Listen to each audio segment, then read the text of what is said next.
Hi friends, నేను మీ doctor Swapna Chekuri from Hyderabad women and fertility centre. Welcome to my channel. So ఈరోజు ఏంటంటే మనము టిప్స్ ఫర్ నార్మల్ డెలివరీ అనేది తెలుసుకుందాం. సో మనం ఏంటంటే మీరు నవమాసాలు మోసిన తర్వాత పన్నంటి బిడ్డని బయటికి నార్మల్ డెలివరీ ద్వారా తీసుకురావడానికి మనము top most 9 tips for normal delivery అనేది తెలుసుకుందాం. ఇవాళ దాని గురించి డిస్కస్ చేసుకుందాం.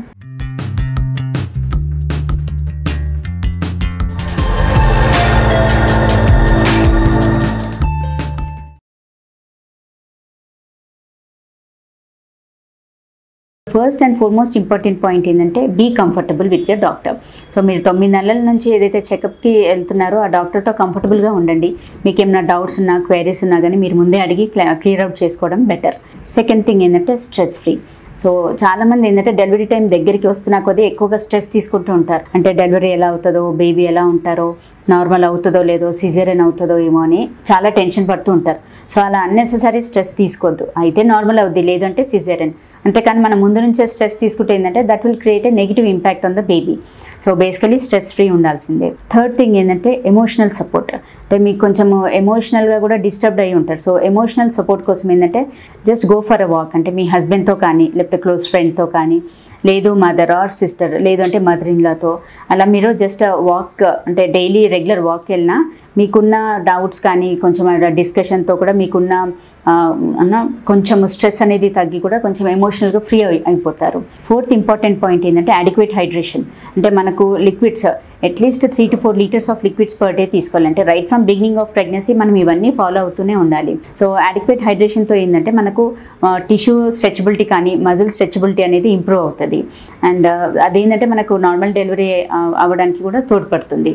అండ్ ఫిఫ్త్ పాయింట్ ఏంటంటే most important pelvic floor exercises అంటాం. సో అందులో ఏంటంటే మనకు బటర్ఫ్లై ఎక్సర్సైజెస్, అండ్ దానికంటే కూడా నెక్స్ట్ స్టెప్ ఏంటంటే నెక్స్ట్ ఇంపార్టెంట్ పాయింట్ ఎక్సర్సైజెస్ అంటాం. సో యాజ్ వి డిస్కస్డ్, అంటే ప్రీవియస్ వీడియోస్లో కూడా కొన్ని డిస్కషన్స్ అయినాయి, but briefly I will tell you. Most important ఏంటంటే బటర్ఫ్లై ఎక్సర్సైజ్ అంటాము. సో ఈ బటర్ఫ్లై ఎక్సర్సైజెస్ వల్ల ఏంటంటే మనకు పెల్విక్ బోన్స్ అనేది ఫ్లెక్సిబిలిటీ ఇంప్రూవ్ అవుతుంది. At the same time pelvic floor strengthening కూడా హెల్ప్ అవుతుంది.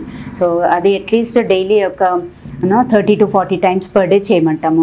బట్ కొన్ని హై రిస్క్ ప్రెగ్నెన్సీస్ వాళ్ళకి మాత్రమే అవాయిడ్ చేయమని చెప్తాము. ఇది బటర్ఫ్లై ఎక్సర్సైజెస్ కానీ, స్క్వాట్స్ కానీ, ఇవన్నీ. అండ్ నెక్స్ట్ థింగ్ ఏంటంటే స్క్వాట్స్ అంటే ఐదర్ సెమీ స్క్వాట్స్ లేకపోతే కంప్లీట్ స్క్వాటింగ్ కూడా చేయొచ్చు. ఈ ఎక్సర్సైజెస్ కూడా అట్లీస్ట్ ఒక 10 to 15 times పర్ డే చేసుకోవడం better. And next duck walk అంటాం. అంటే బాత్ ఏ విధంగా అయితే కిందికి కూర్చొని అడుగులు వేస్తూ ఉంటారో, సో అలా at least 10 to 15 minutes per day. So ఈ ఎక్సర్సైజెస్ అన్నీ కూడా మనం నార్మల్ డెలివరీ అయ్యడానికి ఛాన్సెస్ ఇంప్రూవ్ చేస్తాయి. So sixth most important point ఏంటంటే మనకు బ్రీతింగ్ ఎక్సర్సైజెస్ అంటాం. అంటే like deep breathing exercises, yoga, ప్రాణాయామం అలా చేయడం వల్ల ఏంటంటే మనకు లంగ్ కెపాసిటీ పెరుగుతుంది. అండ్ డీప్ బ్రీత్ ఇన్, తర్వాత డీప్ స్లోగా ఎక్స్హేల్ చేయడం, అంటే ఇన్హేల్ చేసి ఎక్స్హేల్ చేయడం, that is one technique. Second ఏంటంటే డీప్గా ఇన్హేల్ చేసి 4 seconds, 8 seconds అట్లాగే పట్టుకుని దెన్ స్లోగా నిదానంగా వదిలేయడం. సో ఇలా చేయడం వల్ల ఏంటంటే మనకు లంగ్ కెపాసిటీ పెరుగుతుంది. At the same time oxygen carrying capacity, అంటే మనకు ఆక్సిజన్ సప్లై కూడా పెరుగుతుంది, both to the mother and to the baby. అంటే లోపల ఉన్న బేబీకి కూడా త్రూ ప్లాసెంటా ఆక్సిజన్ సప్లై పెరిగే ఛాన్సెస్ ఉంటుంది. సో ఇవన్నీ కూడా మనం ముందు నుంచే ప్లాన్ చేసుకోవాలి. అండ్ నెక్స్ట్ మోస్ట్ ఇంపార్టెంట్ ఏంటంటే హెల్దీ డైట్ అంటాం.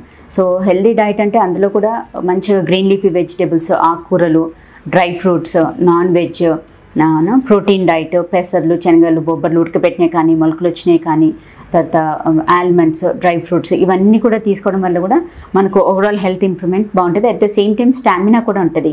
అంటే ద టైమ్ ఆఫ్ డెలివరీ కొంచెం బేబీని పుష్ చేయడం కానీ దానికి అన్నిటికీ కూడా స్టామినా అవసరం. సో మనకు ముందు నుంచి కూడా డైట్లో ఇవన్నీ కూడా ఇంక్లూడ్ చేసుకోవడం బెటర్. అండ్ ఇంకోటి ఏంటంటే మనకు రెగ్యులర్ వాక్ అని చెప్తాము. సో ఇనీషియల్గా ఏంటంటే ఫస్ట్ 3 months కొంచెం అంటే స్లోగా స్టార్ట్ చేసుకోండి.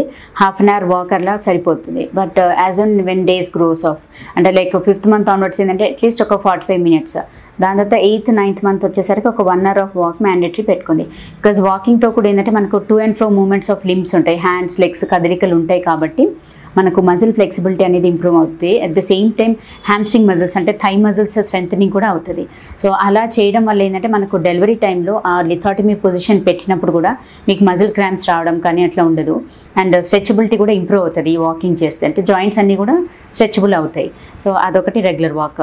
అండ్ లాస్ట్ పాయింట్ ఏంటంటే 9th point like adequate sleep అంటాం. అంటే at least minimum of 8 hours of night sleep and 1 to 2 hours of afternoon rest తీసుకోవడం బెటర్. సో మనకు మంచిగా అంటే అడిక్వేట్ స్లీప్ తీసుకుంటే ఏంటంటే బాడీలో ఏదైనా డ్యామేజ్ అయినా టిష్యూ రీపేర్ కానీ సెల్యులర్ రీపేర్ కానీ ఇవన్నిటికీ అవ్వడానికి అంటే ఆ రీపేర్ ఆటోమేటిక్గా డ్యామేజ్ అయింది రీపేర్ అవ్వడానికి హెల్ప్ అవుతుంది అన్నట్టు. సో స్లీప్ ద్వారా కూడా మనకున్న స్ట్రెస్ రిలీవ్ అయిపోతుంది అండ్ ఏదైనా టిష్యూ డ్యామేజ్ ఉన్నా రీపేర్ అయ్యే ఛాన్సెస్ ఉంటుంది. సో ఫ్రెండ్స్, ఇందులో ఏంటంటే మనము అంటే నార్మల్ డెలివరీ అవ్వాలనుకున్నప్పుడు మనం ఈ జాగ్రత్తలు అనేది right from beginning of pregnancy నుంచి ఫాలో అవుతూనే అవుతుంది. అంతేకాని లాస్ట్ మినిట్లో జస్ట్ లాస్ట్ ఒక 1 మంత్తోనే ఎక్సర్సైజెస్ చేస్తానంటే కుదరదు. So right from the beginning మనం ఇవన్నీ కూడా ఫాలో అవుతుండాలి. ఒక్కటి మోస్ట్ ఇంపార్టెంట్ ప్రికాషన్ ఏంటంటే లైక్ ఈ బటర్ఫ్లై ఎక్సర్సైజెస్, స్క్వాటింగ్ ఎక్సర్సైజెస్ కానీ, డక్ వాక్ కానీ ఇవన్నీ కూడా హై రిస్క్ ప్రెగ్నెన్సీస్ వాళ్ళకు కొంచెం అవాయిడ్ చేయమని చెప్తాం. హై రిస్క్ ప్రెగ్నెన్సీస్ అంటే లైక్ ప్రెషస్ ప్రెగ్నెన్సీస్, ప్రీవియస్ చాలా మిస్క్యారేజెస్ అయిన వాళ్ళకు, లేదు బీపీ ఎక్కువగా ఉన్న వాళ్ళది, లేదు ఉమ్మినీరు ఎక్కువగా ఉన్న వాళ్ళకు, లేదు సర్విక్స్ వీక్ అంటే గర్భసంచి ముఖద్వారం వీక్ ఉండి సర్వైకల్ స్టిచ్ చేసిన వాళ్ళు, లేదు లో లయింగ్ ప్లాసెంటా అంటే మనకు మాయ కిందికి ఉన్నప్పుడు ఇలాంటి ఎక్సర్సైజెస్ అనేది బెటర్ టు అవాయిడ్. సో అలా హై రిస్క్ గ్రూప్ వాళ్ళు ఏంటంటే జస్ట్ రెగ్యులర్ వాక్ చేసుకోవడం బెటర్ ఆప్షన్. సో ఫ్రెండ్స్, ఈ వీడియో మీకు ఇన్ఫర్మేటివ్ అనిపించినట్లయితే please like my video and share with your friends and needy people. Thank you.